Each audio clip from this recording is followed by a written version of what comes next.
Disability Support Services assists students that have disabilities. It could be a mental disability, physical disability, or a learning disability of some kind. And we put reasonable accommodations in place to help those students have equal access. Disability Support Services can definitely help students who are struggling with different types of learning barriers that have to do with mental health or some kind of a physical disability. Oftentimes, without reasonable accommodations, they would not be successful in being able to reach their degree or certification program.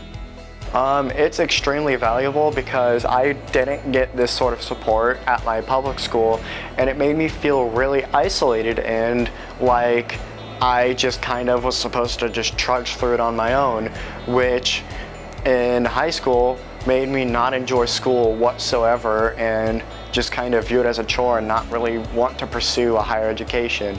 But whenever my parents got me in contact with DSS, with Disability Support Services, and got me working with them, I realized that there are ways to accommodate me and make it to where class isn't going to be something that I dread and that I don't want to go to, and that it can be genuinely enjoyable and not a chore. This is really funny. When I first wanted to sign up for school, I jumped the gun and went directly to the DSS office. Oh well, me being a proud deaf person, I knew I would need interpreting, accommodations, and accessibility for my classes. So I actually had to back up and go through the registration process first. Honestly, DSS really provides so much. Their office provides access for deaf, handicapped, blind, and a variety of students. DSS partners with other campus offices as well as community resources to provide needs such as food, housing, and more. The DSS office is nice, immersed and exposed with disability culture in order to provide services to students. I really love that. I feel like when I walk into the DSS office, it feels like home.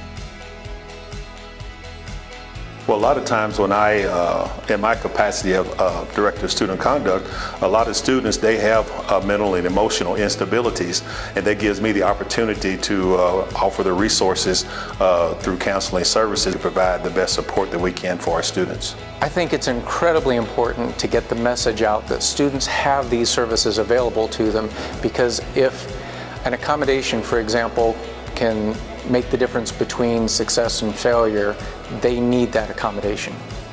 One of the most important things I want to get across to students is you don't have to be on Social Security, you don't have to be receiving a disability check, you don't have to declare yourself unable to work to receive that qualification of being considered a student with a disability.